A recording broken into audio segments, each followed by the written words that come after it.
Sponsored by ginandtonically.com for all your gin and tonically needs. Hello gin lovers, I'm Bobby Freeman, and today, my friends, join me as we pitch two champions against each other head to head. Forget the World Cup, forget the Super Bowl, forget Rocky versus Apollo Creed. This, ladies and gentlemen, is Tanqueray 10 versus Beefeater 24.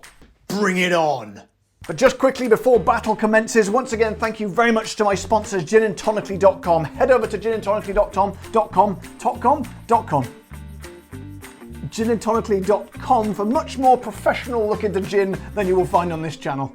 So, my friends, let's have a look at a bit of a sort of a background look into these two little fellows, shall we? I'm sure most of you will be familiar with these gins, as I believe you're all consummate gin experts yourselves. However, for those of you who are not, that sounds a bit disparaging, doesn't it? But for those who perhaps don't know so much about it, these two are essentially the premium versions of two of the most popular and most drunk gins in the world. And we start with Mr. Beefeater over here, Beefeater 24, of course, the premium version of the Beefeater that we all know and love. Drunk all over the world, up and down, left and right. They decided to bring this premium version out, and good old Des Payne, the lovely Big Des, as I call him, who is the master distiller at Beefeater Distilleries, he went off to the Far East and he tried loads of those Far Eastern flavours. He got right stuck in when he was over there. I don't know if that's exactly the words he would use, but it was something like that, I imagine.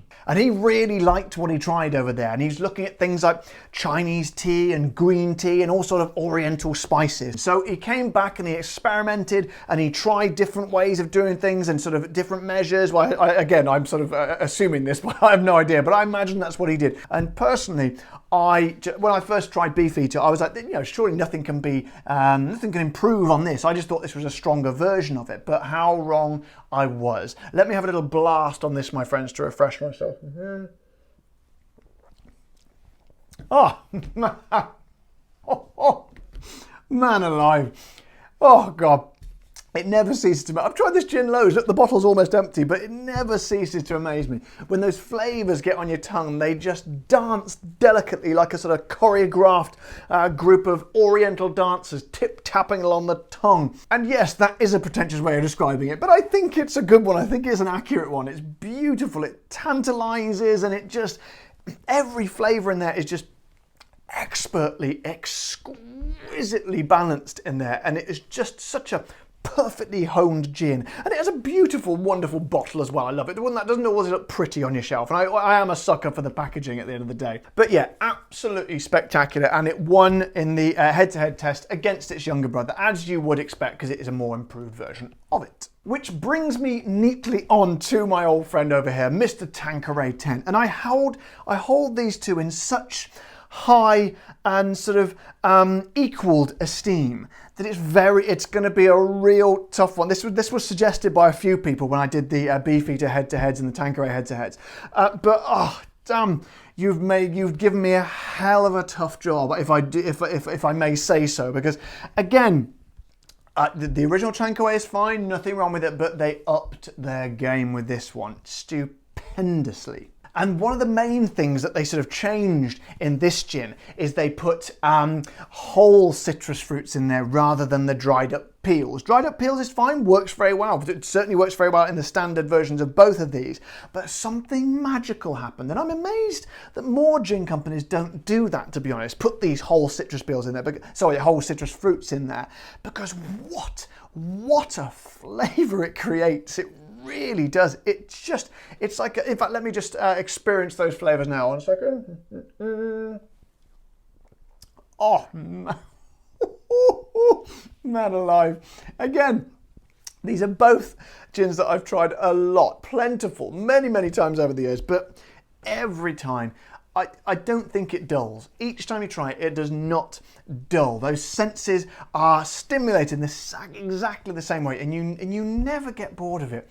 It's awesome. It's just a real, as you expect, a zizzy, sort of zesty, sherbety, sort of smack bang wallop, to coin a phrase from the 1980s, I believe. It's just colossally beautiful and wonderful. Both these gins are. They're absolutely fantastic. Now, this might have been made easier if, you know, if I preferred one of these flavors over the other, but I just don't. They're both just, I mean, this is all subjective, of course. Don't forget, this is my own personal opinions. Everything I talk about on this show, even when I say a gin is bad, it's only bad in my opinion. Someone else might like it. But personally, both of these gins to me, those flavours, not everyone would like the tea flavours, you know, sort of British people, we're known for liking tea, aren't we? I'm not a big tea drinker as it happens, but I think it works wonderfully in here. But I can see how that might pull some people away from it. Other people might not like a super citrusy gin, and in which case it might be quite easy for you to sort of take on board my words and make a decision for yourself. However, my friends, the quandary I have is these two, each of the flavours, even though they're extremely different and very contrasting, to me, they just hit that same level of specialness.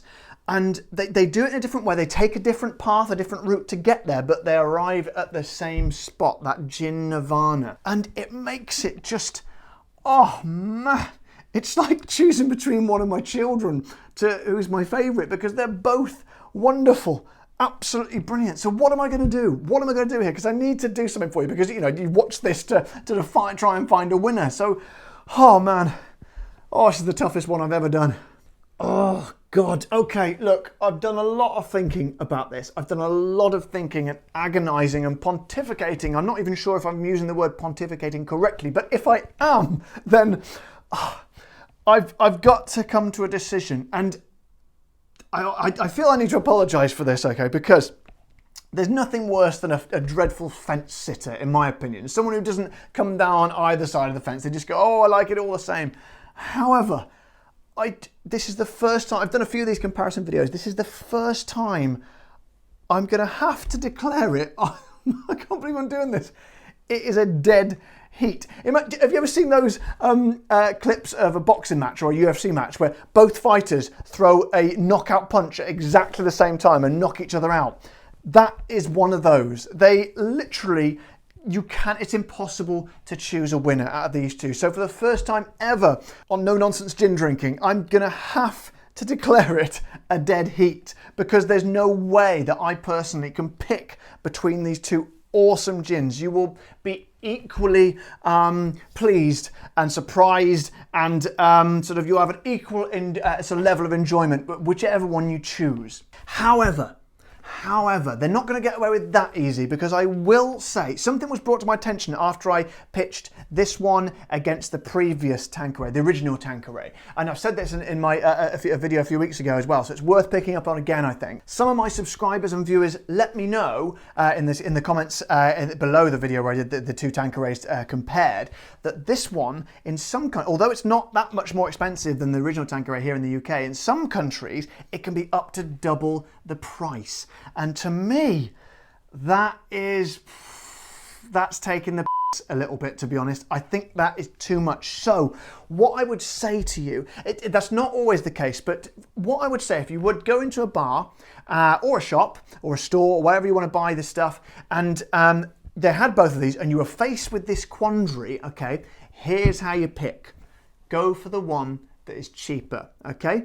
Save yourself a few pennies, because you will not get anything less superior by picking one over the other. However, you will have a little bit more money in your pocket at the end of the transactions. That is the only situation I could get you to pick between one or the other. Otherwise, they're literally inseparable. So I say to you, people of the Tanqueray and the Beefeater distilleries, keep up the good work, my friends. But I add a little caveat to that for the people in the Tanqueray distillery, and I say, bring the bloody price down when you send this abroad. So my friends, esteemed gin drinkers and viewers from around the world, I hope that has helped you out should you ever be in the same quandary. And I hope that I've also helped you out by cajoling Tanqueray into lowering the price for you, wherever you may be in the world. You're welcome.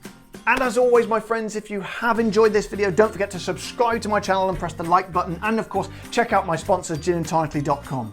And if you even want to go so far as to support my channel, then have a look at my Patreon page where you can get the chance to have your name on the credits of the videos. But until next time, guys, I have been Bobby Freeman. Stay safe, drink gin, but always responsibly, obviously, unlike me.